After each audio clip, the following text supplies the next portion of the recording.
Our guest is Mayor Karl Dean, and the issue is Nashville, Tennessee at the 21st century. And of course, Mayor Dean has given us some information relative to the economic development of Nashville. And of course, Mayor Dean, let's see if we might pick up at that point and allow you to continue. Well, a couple other things that I think are particularly attractive about a convention center in Nashville is also the fact that we are so centrally located. I mean, we're driving distance for much of the U.S. population. We have a very good airport, good service into Nashville. So I think we're going to be extremely competitive. And I think people will want to come to Nashville for their downtown convention business.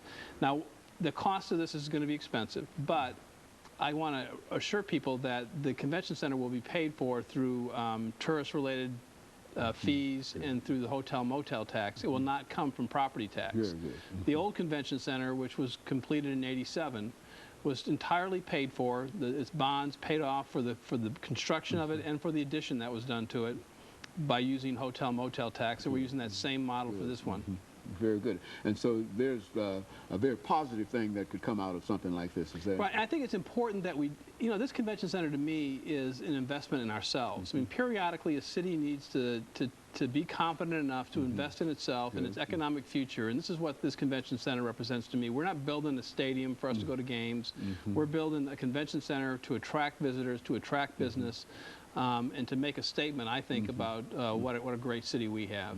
You know, Mayor, one of the other areas that is of some concern, because we've had people to come to the show, and they've talked about some of the issues of the homeless population and poverty in Nashville and et cetera, urban poverty and et cetera. What are we doing in reference to, and how does your program fit into reference to dealing with this as an issue?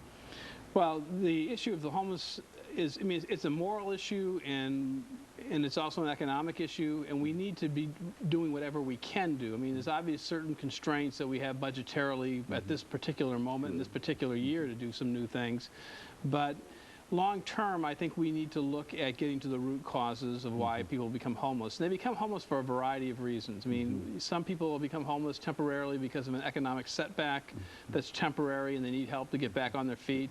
Or they could become homeless because of domestic violence is often a cause. But also drug and alcohol issues can be a part of it, and mental health issues. I mean, there has been a lot of deinstitutionalization that has occurred in terms of the state mental health. So we need to be aware of all that and look for solutions partnering with nonprofits, partnering with the private sector. But it's an issue that's going to be more and more important for us to address. Very good.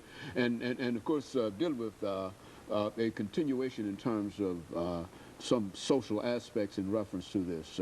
There are a large number of individuals that are unemployed and without young people, and I say this specifically because in some neighborhoods the unemployment among youth is extreme. You see, right, and I think the answer to that, I mean, Nashville has, Nashville, we are really blessed to have a city with a very dynamic and diverse economy. I mean, we have tourism as an industry, we have insurance, we have the music industry, we have the universities, we have the government, obviously the state capitol. It's a diverse economy.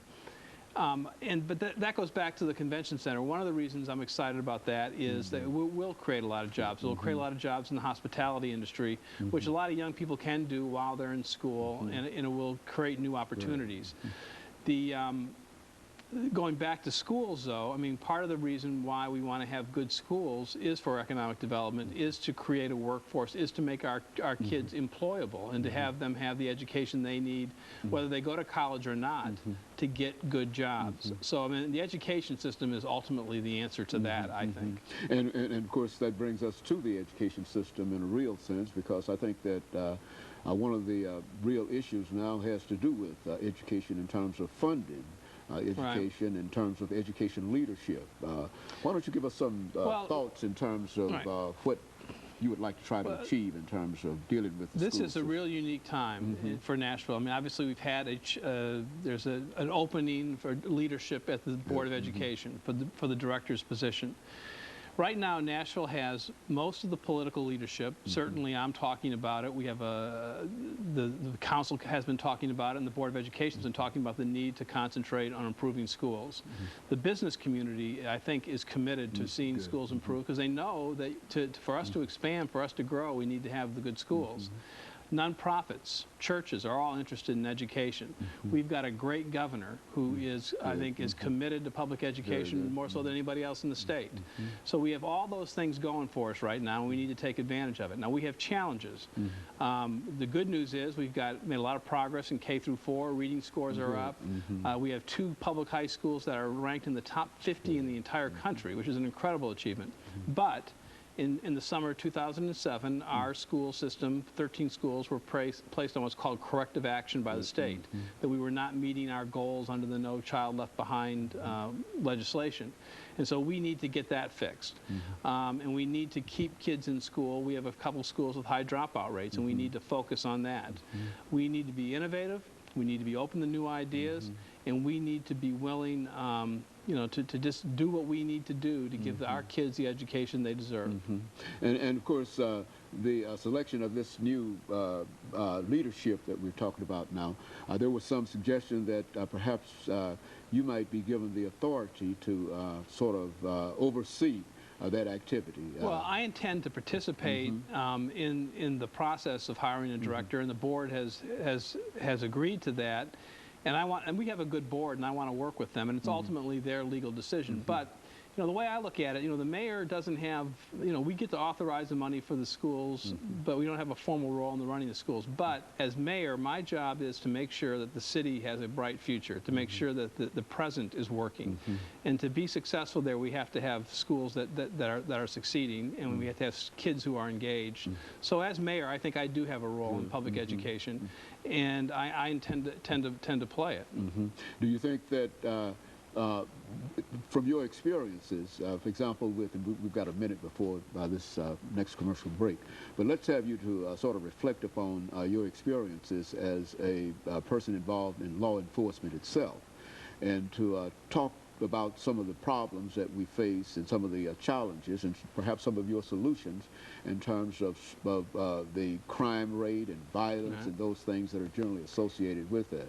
Well, I mean, number one, we need to support our police department and make public safety a priority. But I can tell you from my experience as a public defender, working with juveniles and working with adults, that kids being truant, kids dropping out of school was a common denominator amongst most of my clients.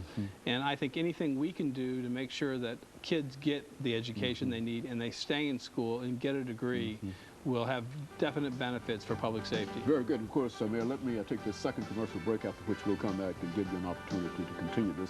And we'll be back with our audience following this short commercial break.